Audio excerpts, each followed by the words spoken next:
Mukunda jewellers లో శ్రావణ సంబరాలు. ఎంత బంగారం కొంటే దానికి రెండింతల వెండి ఉచితం. త్వరపడండి, ఈ ఆఫర్ ఆగస్ట్ 14 నుండి 23 వరకు మాత్రమే మన ముకుంద జ్యువెలర్స్ అన్ని బ్రాంచెస్ లో. ఇక నెక్స్ట్ అప్డేట్ చూద్దాం. మాదాపూర్ అంజయ్య నగర్ భవన ప్రమాదంపై సైబరాబాద్ మున్సిపల్ కార్పొరేషన్ కీలక చర్యలకు దిగింది. అక్రమ నిర్మాణం కూలి ఇద్దరు మృతి చెందిన ఘటనలో మాదాపూర్ టీపీబీఓ సంతోష్ కుమార్ పై సస్పెన్షన్ వేటు పడింది. అక్రమ నిర్మాణాన్ని అడ్డుకోవడంలో ఆయన విఫలమయ్యారని సస్పెన్షన్ ఉత్తర్వులో పేర్కొంది. అధికారి నిర్లక్ష్యం కారణంగానే ప్రాణ నష్టం జరిగిందని పేర్కొంది. ఆయనపై క్రమశిక్షణా చర్యలకు నిర్ణయించింది. విచారణ పూర్తయ్యే వరకు సస్పెన్షన్ కొనసాగనుంది.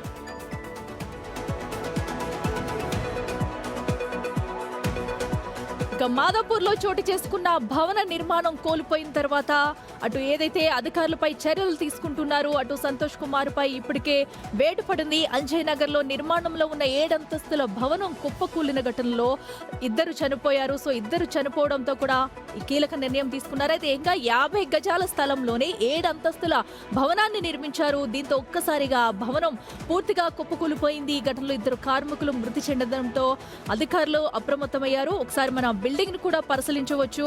సో అక్కడ బిల్డింగ్ అసలు 50 గజాల స్థలంలోనే ఇంత భవనాన్ని కడుతున్నా ఇప్పటి వరకు ఎందుకు అధికారులు స్పందించలేదనే క్వశ్చన్స్ వస్తున్నాయి. మా ప్రతినిధి సుజాత లైవ్ లో అందుబాటులో ఉన్నారు. సుజాత, ఇప్పుడు అధికారులు మేల్కొని ఏదైతే ఆ పర్మిషన్ ఇవ్వకుండా ఇప్పటి వరకు నిర్లక్ష్యం వహించిన అధికారులపై సస్పెన్షన్ వేటు ఇప్పుడు వేసినట్టు తెలుస్తుంది. ఎందుకంటే ఆల్రెడీ ఇద్దరు కార్మికులు చనిపోయారు అక్కడ. సో ముందుగానే ఇలాంటివన్నీ చూసుకుంటే ఇంత ప్రమాదం జరిగేది కాదు. దీనికి సంబంధించి ఏం చెప్తున్నారు? అధికారులు ఇప్పటికే టౌన్ ప్లానింగ్ సెక్షన్ అధికారిని సస్పెండ్ చేశారు, సంతోష్ కుమార్ని. వీటి మీద క్లారిటీ కూడా ఇవ్వాలని చెప్పేసి కోరారట. గతంలోనే ఈ నిర్మాణాలకి సంబంధించినటువంటి ఎవరి సర్కిల్ వైజ్ గా వాళ్ళు బాధ్యత తీసుకోవాల్సినటువంటి అవసరం ఉంది. కానీ సంతోష్ కుమార్కి చాలాసార్లు ఫిర్యాదు వచ్చినప్పటికీ కూడా ఎందుకు యాక్షన్ తీసుకోలేదు, ఏ స్వలాభం కోసం ఈ పనులు చేశారు అని చెప్పేసి అధికారులు వివరణ కోరారు. ఫస్ట్ సస్పెండ్ కూడా చేశారు కాబట్టి. సో చాలా వరకు వస్తున్నటువంటి విమర్శలు ఏంటి అని అంటే, హైదరాబాద్లో హాస్టల్స్ కోసం ముఖ్యంగా సైబరాబాద్ మున్సిపల్ కార్పొరేషన్లో ఉన్నటువంటి ఈ మాదాపూర్ కావచ్చు, లేదంటే కొండాపూర్, ఈ ప్రాంతాల్లో ఉన్నటువంటి హాస్టల్స్ అన్నిటి కూడా 50 నుంచి 80 గజాల లోపే ఉంటాయి. వీటన్నిటిలో 8 నుంచి 9 ఫ్లోర్ల వరకు నిర్మాణాలు చేస్తారు. నిర్మాణాలు జరిగేటువంటి సమయంలో అధికారులు రాకపోవడంతోనే ఇలాంటి ప్రమాదాలు జరుగుతున్నాయి. ప్రమాదాలు జరిగిన తర్వాత వచ్చి అధికారులు హడావుడి చేస్తున్నారని చెప్తున్నారు. గా అంజయ్ నగర్ లో జరిగినటువంటి 50 గజాల్లో 7 ఫ్లోర్ల నిర్మాణం. అంటే 7 ఫ్లోర్ల నిర్మించాలి అంటే 1-2 రోజులు పూర్తి కాదు, దాదాపు సంవత్సరం పాటు పైగానే పడుతుంది. అయినా కూడా అధికారులు ఎందుకు వీటి మీద చర్యలు తీసుకోలేదని విమర్శలు వినిపిస్తున్నాయి. అక్రమ నిర్మాణాలను తొలగించడానికి హైడ్రా ప్లాన్ చేస్తూ వస్తుంది. సో ఏదైతే అక్రమార్కుల్లో వణుకు పడుతుందని చెప్పుకోవాలి. అయినా కూడా ఒక పక్కన ఇలాంటి అక్రమ నిర్మాణాలు ఇంకా తగ్గడం లేదు.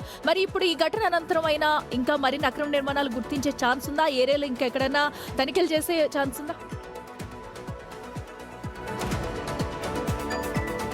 నిన్న HYDRAA commissioner Ranganath, CMC commissioner Srujana ఈ చుట్టుపక్కల ఉన్నటువంటి బిల్డింగ్లన్నింటినీ కూడా పరిశీలించారు. 3 బిల్డింగ్లకి నోటీసులు ఇచ్చారు. ఆ బిల్డింగ్లు ప్రమాదకరంగా ఉన్నాయి, పవర్ కట్ని కూడా చేశారు. అయితే చుట్టుపక్కల ఉన్నటువంటి బిల్డింగ్స్ అన్నిటిని ప్రత్యేక డ్రైవ్ని చేపడతాము. చాలా వరకు 50 నుంచి 70 గజాల్లో ఉన్నటువంటి 25కి పైగానే భవనాలు ఉన్నట్లు అధికారులు గుర్తించారు. కానీ ఇదంతా ఆఫ్ ద రికార్డు, వీటన్నిటి మీద కూడా చర్యలు తీసుకుంటామని చెప్పేసి అధికారులు భావిస్తున్నారు. ఒకరోజు స్పెషల్ డ్రైవ్ని నిర్వహించి ఎక్కడెక్కడ ఎలాంటి నిర్మాణాలు చేశారు, ఎన్ని గజాల్లో నిర్మాణాలు చేశారు, పర్మిషన్లు ఉన్నాయా లేదనేది ప్రత్యేక డ్రైవ్ చేపట్టిన తర్వాత అన్నిటి మీద కూడా చర్యలు తీసుకుంటామని హైడ్రా కమిషనర్ రంగనాథ్ చెప్పారు. అయితే ఇటు సీఎంసీ కమిషనర్ కూడా చాలా సీరియస్గా ఉంది. అయితే గతంలో జీహెచ్ఎంసీ సమయంలోనే చాలా వరకు అంతా ఎస్టాబ్లిష్ అయిపోయాయి, పెద్ద పెద్ద భవన నిర్మాణాలు జరిగి సీఎంసీగా డివైడ్ అయిన తర్వాత చాలా వరకు పర్మిషన్లు ఆపేశాము. 50-60 గజాల్లో 7 ఫ్లోర్లకు అనుమతులు రావు కాబట్టి. కానీ చాలా వరకు ఇల్లీగల్గా నడుస్తున్నటువంటి వాటిని సర్కిల్ ఆఫీసర్లు ఖచ్చితంగా ఎప్పటికప్పుడు తనిఖీలు చేయాలి. కానీ ఎలాంటి చర్యలు తీసుకోలేదు కాబట్టి ఈరోజు